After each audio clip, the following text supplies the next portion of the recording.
Hello student, আশা করি তোমরা সবাই ভালো আছো। আমার চ্যানেলে তোমাদের সবাইকে স্বাগতম জানাই। আজকের ক্লাসে আমরা রায় ও মার্টিনের প্রশ্ন বিচিত্রার ক্লাস 6-এর 3 নম্বর স্কুলের উত্তর সহ আলোচনা করব। আশা রাখি এই চ্যানেলের সমস্ত প্রশ্নের উত্তর ভালোভাবে লিখে পরীক্ষার জন্য প্রস্তুতি নিলে 100% পাওয়া যাবে। আমার এই চ্যানেলে এরকম ভিডিও পাওয়ার জন্য চ্যানেলটাকে অবশ্যই সাবস্ক্রাইব করা প্রয়োজন। তাহলে দেরি না করে শুরু করা যাক। বাঁকুড়া জেলা স্কুল এবং তার সঙ্গে আর একটা স্কুল আছে। 1 নম্বর প্রশ্নে দেওয়া আছে সঠিক উত্তরটি নির্বাচন করার জন্য যে কোনো 6টি করতে হবে। এখানে আমি কালো রঙের যেগুলো রেখেছি সেটা হচ্ছে প্রশ্নবিদ্যার প্রশ্নগুলো এবং নীল কালির যেগুলো রেখেছি সেগুলো তোমাদের উত্তর। তো যাই হোক, আজকে ষষ্ঠ শ্রেণীর আর একটি স্কুল নিয়ে আলোচনা করছি, সেটা হচ্ছে বাঁকুড়া জেলা স্কুল এবং তার সঙ্গে আর একটা স্কুল দেওয়া আছে। তারপরে 1 নম্বর প্রশ্ন হচ্ছে সঠিক উত্তরটি নির্বাচন করো।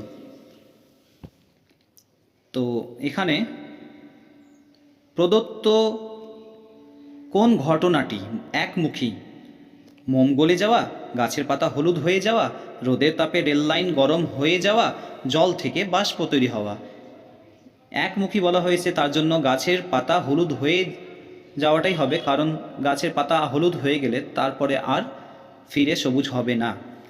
2 নম্বর, পোড়া চুনের কলি চুনে পরিবর্তন, মানে পোড়া চুনকে কলি চুনে পরিবর্তন যখন করা হলো, তো পোড়া চুন এটা কী ধরনের পরিবর্তন? ভৌত পরিবর্তন না ভৌত ও রাসায়নিক উভয় পরিবর্তন, আর রাসায়নিক পরিবর্তন না কোনোটি নাই? এটা একটা রাসায়নিক পরিবর্তন, কারণ পোড়া চুনে যখন কলি চুনে পরিণত করা হয় এটা রাসায়নিক বিক্রিয়া ঘটে, সম্পূর্ণ একটা নতুন পদার্থের সৃষ্টি হয়। তৃতীয় নম্বর হচ্ছে নেক্সট, ঘড়ির কাঁটার ঘূর্ণন একটি পর্যাবৃত্ত, অপর্যাবৃত্ত, অভিপ্রেত, অনভিপ্রেত। এটা পর্যাবৃত্ত এই জন্যই হবে কি ওরা নির্দিষ্ট সময়ে অন্তর অন্তর ঘড়ির কাঁটাটা ঘোরে। তারপর যে প্রশ্ন আছে সেটা হচ্ছে জল ও চিনির মিশ্রণের ক্ষেত্রে কোন কথাটি সঠিক? এখানে দেখো, দ্রাবক আর দ্রাব এই দুটোর সম্পর্ক আছে। এ নম্বর হচ্ছে জল দ্রাব, কিন্তু জল তো দ্রাব হবে না, কারণ দ্রাব যে পদার্থটা ঘুলে যায় সেটা হচ্ছে দ্রাব, তো চিনিটা ঘুলে যায়, এবং যেখানে ঘুলে যে পদার্থের মধ্যে ঘুলে সেটা হচ্ছে দ্রাবক। তাহলে এখানে হচ্ছে জল হচ্ছে দ্রাবক আর চিনি হচ্ছে দ্রাব, ওই জন্য বি নম্বর উত্তরটা হবে। প্রদত্ত কোনটি ধাতু নয়? দস্তা এটা একটা ধাতু, অ্যালুমিনিয়াম এটাও একটা ধাতু, ক্যালসিয়াম এটাও একটা ধাতু, গন্ধকটা অধাতু, কারণ গন্ধক হচ্ছে সালফার একটি অধাতু। ইউ চিহ্ন দ্বারা যে মৌলকে প্রকাশ করা হয় সেটি কি? সেটি হবে সিলভার, গোল্ড, আর্গন ও মার্কারির মধ্যে একটা গোল্ড, কারণ গোল্ডকে অ্যাকচুয়ালি অরাম বলা হয়, তার জন্য ইউ ওর চিহ্নটা হবে। 7 নম্বর দেওয়া আছে ফসফরাস পেন্টাক্লোরাইডে ক্লোরিন পরমাণুর সংখ্যা কত? অবশ্যই 5 হবে, কারণ এখানে পেন্টা বলা হয়েছে, মনো হলে 1 হয়, ডাই হলে 2 হয়, ট্রাই হলে 3 হয়, টেট্রা হলে 4 হয়, আর হচ্ছে টেট্রা হলে 4 হয়, আর পেন্টা হলে 5 হবে। এবার হচ্ছে 2 নম্বরের প্রশ্নগুলো, নিম্নলিখিত প্রশ্নগুলি নির্দেশ মতো উত্তর দাও। শূন্যস্থান পূরণ করতে হবে। নুন, খাবার নুন মেশানো জলে ব্যাটারি থেকে বিদ্যুৎ পাঠালে জল ভেঙে গিয়ে অক্সিজেন ও হাইড্রোজেন গ্যাস উৎপন্ন হয়। এই ঘটনাটি বিদ্যুৎ শক্তির প্রভাবে কি পরিবর্তন ঘটে? তো সেটা হবে রাসায়নিক পরিবর্তন ঘটে। এই নীল কালিকটা উত্তর হবে, এখানে শূন্যস্থান দেওয়া ছিল, আমি উত্তরটা লিখে দিয়েছি, তোমরা এইভাবে লিখে দেবে। সত্য ও মিথ্যা যাচাই করতে বলা হয়েছে 2 নম্বরে, 2-2। তো গাছের তৈরি খাবারে সৌরশক্তি রাসায়নিক শক্তিতে রূপান্তরিত বলতে পরিণত হয়ে খাদ্যে আবদ্ধ থাকে। এটা সত্য, কারণ সৌরশক্তি প্রথমে রাসায়নিক শক্তির সালোক সংশ্লেষণের মাধ্যমে গ্লুকোজ তৈরি করে, সেই গ্লুকোজটা কাণ্ড দেহে বিভিন্ন জায়গায় সঞ্চিত থাকে গাছের পরিবর্তনের জন্য। এখানে তারপরে প্রশ্ন হচ্ছে 2 নম্বর, কার্বন টেট্রাক্লোরাইড, টেট্রা মানে আমি একটু আগে বললাম 4, তো এখানে আমার দ্বারা মিস্টেক হয়েছে হালকা, এখানে CCl3 দেওয়া আছে, কিন্তু এই জায়গাতে CCl4 হবে। তো যাই হোক, কার্বন টেট্রাক্লোরাইডের সংকেত হবে CCl4 এবং হাইড্রোজেন সালফাইডের সংকেত হবে H2S। একটি মিশ্র ধাতুর উদাহরণ দিতে বলা হয়েছে 4 নম্বরে। মিশ্র ধাতু একটা লিখলেই, পিতল লিখলেও নম্বর পাওয়া যাবে, তবু আমি 3টা নাম লিখেছি, পিতল, ইস্পাত আর ব্রোঞ্জ। নুন কি মৌলের পরমাণু দ্বিতরী? আসলে নুনে থাকে যেটা, সেটা হচ্ছে সোডিয়াম ক্লোরাইড, খাদ্য লবণের সংকেত হচ্ছে সোডিয়াম ক্লোরাইড। সেক্ষেত্রে আমাদের সোডিয়াম যেটা Na আর ক্লোরিন Cl, এই দুটি দ্বারাই গঠিত, তার মানে দুজনের পরমাণু এখানে থাকবে, সোডিয়াম ও ক্লোরিন। হিলিয়ামের চিহ্ন কি? হিলিয়ামের চিহ্ন He, এটি 2 নম্বর মৌল। 3 নম্বরের প্রশ্নগুলো নিম্নলিখিত প্রশ্নগুলির একটি বাক্যে উত্তর দিতে হবে, যে কোনো 4টি করতে হবে। 3-এর 1 নম্বরে আবার দুটো উদাহরণ দেওয়া আছে, সেই দুটো উদাহরণ থেকে উদাহরণগুলি আলোচনা করতে হবে। বাতাসে অক্সিজেনের প্রভাবে ঘটা রাসায়নিক পরিবর্তন। লোহা বা অন্যান্য ধাতব পদার্থ বাতাসের অক্সিজেন ও আর্দ্রতার সংস্পর্শে এসে মরিচা বা আয়রন অক্সাইড তৈরি করে, যা একটি রাসায়নিক পরিবর্তন। অবশ্যই লোহা অথবা অন্য কোনো কিছু যদি বাতাসে রাখা হয় তাহলে সেটা বিক্রিয়া করে আয়রন অক্সাইড বা উৎপন্ন করবে, যা একটা রাসায়নিক পরিবর্তন। তাপ প্রয়োগে ঘটা একটা রাসায়নিক পরিবর্তন উদাহরণ দিতে বলা হয়েছে। বি নম্বর, যদি আমরা কাঠকে পুড়াই তাহলে একটা রাসায়নিক পরিবর্তন হবে, কারণ নতুন উপকরণ তৈরি যেটা হবে তাপ অপসারণ যদি করা যায় তা সেক্ষেত্রে কিন্তু পুনরায় ফিরে পাওয়া যাবে না। অর্থাৎ উত্তরটা লেখা আছে, তোমরা পাউজ করে উত্তরগুলো লিখতে পারো, অসুবিধা নেই। আর এভাবে লিখলে ভালো নম্বর পাওয়া যাবে আশা করি। শীতকালে শিশির জমে কেন? দেখো, শীতের রাতে বাতাস যখন ঠান্ডা হয় তখন বাতাসটার মধ্যে যেটা জলীয় বাষ্প থাকে সেটা কিন্তু ঘনীভূত মানে জমাট বেঁধে, হালকা হালকা জমাট বেঁধে জলের ফোঁটা সৃষ্টি করে, এবং সেই ফোঁটাগুলো গাছের পাতাতে পড়ে অথবা টিনের চালে পড়ে অথবা ওই সান বাঁধানো উঠোন যে কোনো জায়গাতে জমা হয়, আর এটাই হচ্ছে শিশির। যেভাবে আমার লেখা আছে সেভাবে লিখতে হবে, ভালো হবে। তারপরে পরের কোশ্চেন হচ্ছে তোমার 3 নম্বর, রেল লাইনের জোড়ের মুখে ফাঁক রাখা হয় কেন?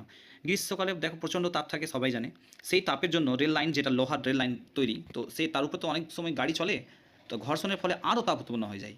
এবার তাপ উৎপন্ন হয় আর এদিকে প্রচণ্ড তাপের থাকে আবার, তো এই যে তাপ উৎপন্ন হওয়ার ফলে রেল লাইনটা দৈর্ঘ্যটা বেড়ে যায়। এবার রেল লাইনটা দৈর্ঘ্যটা বেড়ে যাওয়ার ফলে রেল লাইন যদি দৈর্ঘ্যটা যদি বেড়ে যায়, তাপমাত্রা বেড়ে যায়, তখন রেল লাইনটা অবশ্যই বেঁকে যাবে। তো বেঁকে যদি যায় তাহলে তো তখন ট্রেন চলাচলের সময় দুর্ঘটনা ঘটবে। তার জন্য রেল লাইনের দুটি মাঝখানে ফাঁক করা হয়, যেটা ফিস প্লেটের সাহায্যে রেল লাইনকে দুটিকে আবার জোড়া রাখা হয়, যাতে রেল লাইনটির এটা সরে না যায়, রেল লাইনটি সরে না যায়। তারপরে প্রশ্ন আছে ধাতু আর অধাতুর মধ্যে 3টি পার্থক্য লিখতে বলা হয়েছে। তো সেক্ষেত্রে আমি 3টি লিখেছি। ধাতু হচ্ছে তড়িৎ ধনাত্মক আর অধাতু হচ্ছে তড়িৎ ঋণাত্মক, কিন্তু একটা ব্যতিক্রম আছে হাইড্রোজেন কখনো অধাতু, এটা তড়িৎ ধনাত্মক হয়। ধাতুগুলো আবার তাপ ও তড়িতের সুপরিবাহী আর অধাতুগুলো তাপ ও তড়িতের কুপরিবাহী। এখানেও কিন্তু ব্যতিক্রম রয়েছে, যেটা গ্রাফাইট অথবা গ্যাস কার্বন, এরা হচ্ছে ব্যতিক্রম, মানে এরা তাপ ও তড়িৎ সুপরিবাহী, কুপরিবাহী নয়। এখানে একটা শর্টের প্রশ্ন আছে, ধাতুর অক্সাইডগুলি ক্ষারধর্মী হয় আর অধাতুর অক্সাইডগুলি অ্যাসিডধর্মী হয়। পরের প্রশ্ন, কোনো মৌলের পারমাণবিকতা কাকে বলে? অক্সিজেনের পারমাণবিকতা কত? উত্তর হচ্ছে, কোনো মৌলের পারমাণবিকতা, দেখো, কোনো মৌলের একটি অণুতে উপস্থিত মোট পরমাণু সংখ্যাকেই ওই মৌলের পারমাণবিকতা বলে। আর অক্সিজেনের পারমাণবিকতা 8, কারণ অক্সিজেন 8 নম্বর মৌল, আর অক্সিজেনের কেন্দ্রে অক্সিজেনের 8টি পরমাণু আছে। এরপরে দ্বিতীয় বিভাগের লাইফ সায়েন্স, তাদের প্রশ্ন উত্তরগুলো শুরু হচ্ছে। 1 নম্বর দেওয়া আছে, আবার সঠিক উত্তরটি নির্বাচন করতে হবে। সামুদ্রিক মাছের যকৃতে পাওয়া যায়, 1 নম্বর বলছি, সামুদ্রিক মাছের যকৃতে পাওয়া যায় vitamin C, vitamin D, vitamin A, এবং ডি নম্বর দেওয়া আছে বি ও সি উভয়। অবশ্যই দুটি পাওয়া যায়, যেটা হচ্ছে ভিটামিন এ এবং ভিটামিন ডি। তো বি নম্বরে ডি দেওয়া আছে আর সি নম্বরে এ দেওয়া আছে, তার জন্য উত্তরটা হবে ডি, মানে বি ও সি উভয় পাওয়া যাচ্ছে। আচ্ছা, ফুসফুসে ও হাড়ে বাঁধে কোন জীবাণু? উত্তর হবে যক্ষার জীবাণু। শূন্য স্থানটা পূরণ করতে হবে, এরিথ্রোমাইসিন নামক অ্যান্টিবায়োটিকটি কোন ব্যাকটেরিয়া থেকে পাওয়া যায়? স্ট্রেপ্টোমাইসিস থেকে পাওয়া যায়। আর কোন উদ্ভিদ থেকে রজন পাওয়া যায় সেটা তো জানোই, পাইন গাছ থেকে পাইন উদ্ভিদ থেকে পাওয়া যায়। নিচে 5টি প্রশ্ন থেকে যে কোনো 4টি প্রশ্নের উত্তর সংক্ষিপ্ত আকারে লিখতে হবে, ওই 1 নম্বরের হতে পারে। আমি এখানে নম্বর ডিভিশনটা দিইনি যদিও। নিচের প্রশ্নগুলোর মধ্যে 1 নম্বর শুরু করছি। খাবারের জন্য লালন পালন করা হয় এমন দুটি প্রাণীর নাম। খাবারের জন্য তো আমরা অনেক প্রাণী লালন পালন করি, তাদের মধ্যে হচ্ছে অন্যতম মুরগি, হাঁস, ছাগল ইত্যাদি। পরাগমিলনটা কি? যে পদ্ধতিতে ফুলের পরাগধ্বনি থেকে পরাগ রেণু সেই ফুলে বা অন্য কোনো ফুলের অথবা সমজাতির অন্য কোনো উদ্ভিদের ফুলের গর্ভমুণ্ডে স্থানান্তরিত হয় তাকে পরাগ মিলন বলে। তোমরা একটু ছোটো করে লিখতে পারো, আমি সম্পূর্ণ বুঝিয়ে একটু বড় করে লিখেছি। অ্যাজোলার একটা গুরুত্ব, দেখো অ্যাজোলাটা কি? অ্যাজোলা এক ধরনের পানা, ঠিক আছে। অ্যাজোলার পাতার মধ্যে এক ধরনের বিশেষ ব্যাকটেরিয়া বাস করে। সেই ব্যাকটেরিয়াটা বাতাসের নাইট্রোজেনের সঙ্গে বেঁধে ফেলে সার তৈরি করতে পারে, এটা তার একটা গুরুত্ব। আর সার তৈরি করতে পারলে মানে ধান চাষে অ্যাজোলা বা ধান চাষের জন্য ধান খেতে ব্যবহার করা হয়। পরের প্রশ্ন, ম্যালেরিয়ার পরজীবী দ্বারা প্রধানত মানুষের কোন অঙ্গ সংক্রামিত হয়?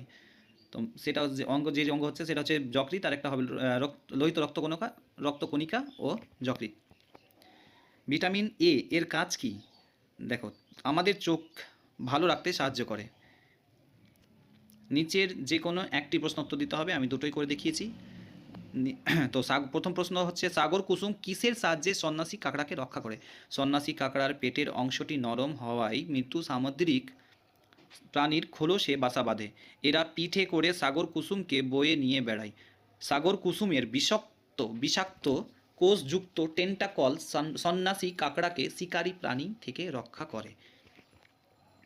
পরের প্রশ্ন, পাউরুটি প্রস্তুতিতে কোন অণুজীবটি ব্যবহার করা হয়? পাউরুটিকে ফুলে উঠতে সাহায্য করে কোন পদার্থ? তো যে অণুজীবটি ব্যবহার করে সেটা আসলে ইস্ট। তো আমরা বড় করে লিখেছি একটু। পাউরুটি তৈরির সময় ময়দার বা আটার সাথে মিশে ইস্ট মেশানো হয়। ইস্ট হলো এক ধরনের ছত্রাক, ময়দা বা আটাতে থাকা শর্করাকে ভেঙে ফেলে। এই শ্বসনের ফলে উৎপন্ন হয় কার্বন ডাই অক্সাইড আর অ্যালকোহল। এই উৎপন্ন হওয়া কার্বন ডাই অক্সাইড ময়দার ভিতর থেকে বেরোনোর সময় পাউরুটির গা ফুটো ফুটো হয়ে যায় এবং পাউরুটিকে ফুলে উঠতে সাহায্য করে। তো যাই হোক, এই স্কুলটা এই পর্যন্ত। এই পরের স্কুল আমরা আবার করে নেব। এটা হচ্ছে 3 নম্বর স্কুল। পরের স্কুলটা আবার করে নেব। আর এরকম প্রশ্ন উত্তর পাওয়ার জন্য চ্যানেলটি অবশ্যই সাবস্ক্রাইব করতে হবে, করলে খুব ভালো। ধন্যবাদ।